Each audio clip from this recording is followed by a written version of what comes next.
Hello, John Anthony Hartman here from AlphaGeekTV, talking with Mark Deuze from Leiden and Indiana University. You're a professor at both? Yeah, I have a joint appointment, so part of my time gets spent in the Netherlands at Leiden University, and part of the time I'm in Indiana. And you teach classes in new media and convergence and these types of things. You also have a new book coming out, so why don't you tell us a little bit about your classes and your book? So yeah, I teach in media departments, which means that 99% of the students want to work in the media, and they have some skills and they know how to use a camera and they know how to blog or something like that. But when I ask them, for example, what do you want to be, and they say, I want to go into marketing. So okay, what does that mean? They can't give me an answer. And university textbooks and don't answer that fundamental question of what working in the media actually means. What kind of life do you have? How can you actually live up to your ideal of telling cool stories and being creative and independent? And so, especially beyond the economics of it all, so actually having fun doing media work. So that was kind of the goal in my teaching and in my research, is sort of finding out what it means to work in the media. So with this book, Media Work, what I did is, together with students and colleagues in other countries, interviewed a massive amount of media professionals across video game developers, advertising creatives, journalists, film producers, in a bunch of countries, including the United States, and basically asked them, so what's it like to do what you do? And especially in the context of these changes that we're seeing happening, convergence culture, interactivity, the audience becoming their own media producers. So and the world is globalizing, culture is globalizing. So it's a very challenging world out there. It's changing very fast. So that's kind of what I'm looking at. So during those lines of interviews, did you notice some difference between, say, European, Asian, and the United States when it came to how media content creators were looking and approaching? So like maybe more mobile minded in countries where 3G and better technology exists as opposed to the U.S.? Sure, yeah. I mean, and there are some differences, but the thing is that if you look beyond those differences, I mean, no matter what kind of technology you use to tell your story, whether you use mobile, whether you use, websites or just basic print media or your 30-second TV commercial, whatever, those are just technological interpretations of the same kind of creativity. I mean, how best to tell your story. And that storytelling and choices you make in telling stories as a media professional are the same everywhere. What is different, however, is, for example, let's say one of the fundamental issues of our time is like, where the hell is the audience, right? And even if you find them, they tend to do things on their own and blog and go to YouTube and all that kind of stuff. Now, all the different media professions struggle with the same question. I mean, journalists find out that nobody reads their newspaper anymore, and advertisers find out that everybody's fast-forwarding through their 30-second commercial. Now, the profession that has really resolved that question very well is the game industry. They, from day one, have started to include the gamers into game development and game marketing and game promotion and game innovation.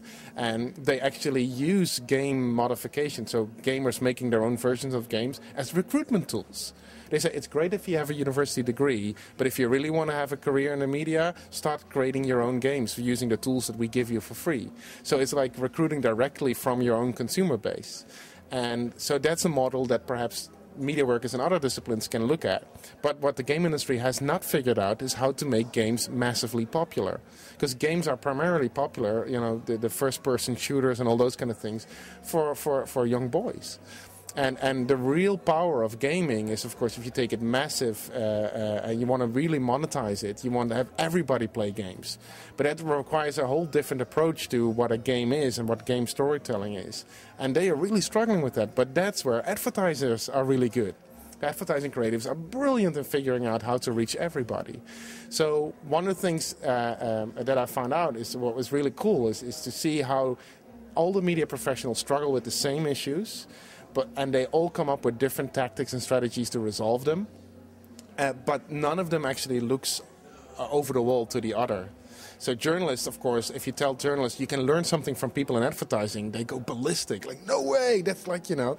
And game developers need to learn from television producers. And they say, oh, that's dinosaurs, I don't want to listen to them.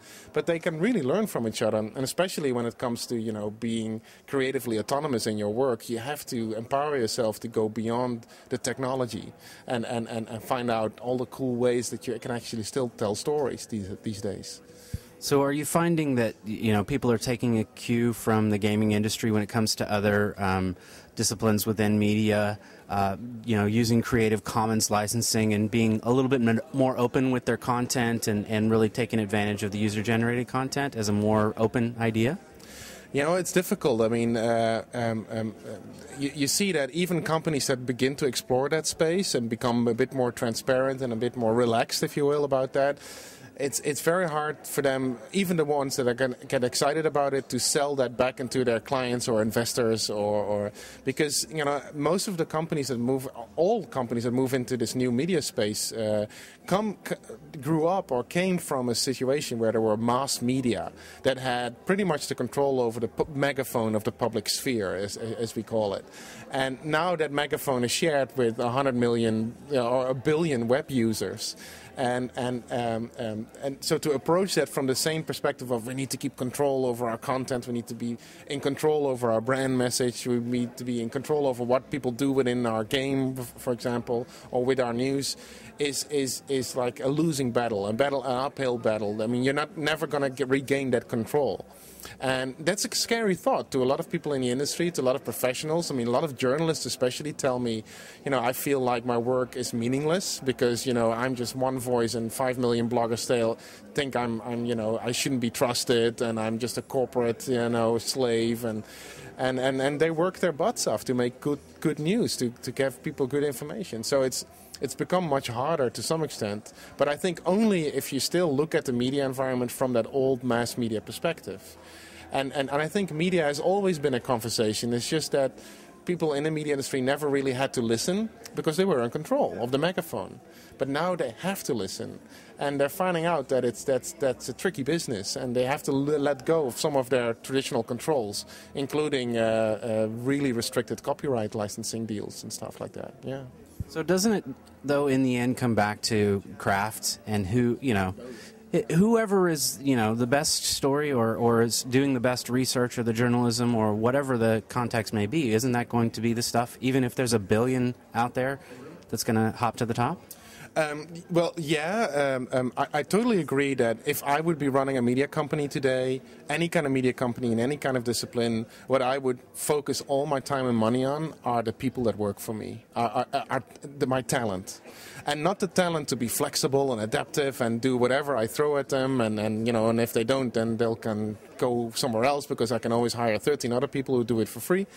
No, but to really focus on the crazy, talented, beautiful people that are all out there, that are great storytellers and have a unique talent. And what you want to do is empower that and cultivate that, because I agree with you, that still is ultimately what pushes paper, what sells products. What the downside to all of this is that a lot of companies don't recognize this because their knee-jerk reaction to a more scary and volatile media market is to just cut costs, and the first thing that goes is labor. So, and that's what you're seeing happening, and everybody in all the media industries told me that, is that, you know, below-the-line labor in advertising and TV film production, or sort of subdivisions in journalism are completely being offshored, outsourced, or automated, or just supplanted by agency feeds, or moved to India or to Russia, and I think media companies that do that are destroying themselves, and they're thinking more of their company than of their people.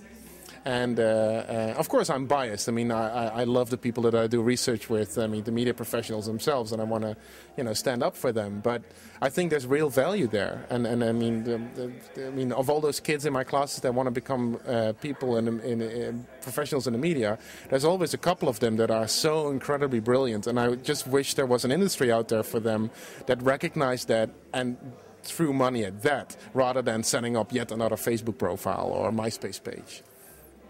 Well, I want to thank you very much for your time. I know you have to run, so Thanks, John Hartman appreciate here. And where can people find you on the web? I've got my blog. Type in media work or my surname, or you'll find me. I've got a LinkedIn profile that should be easy to find. I've got my Facebook profile up and running somewhere.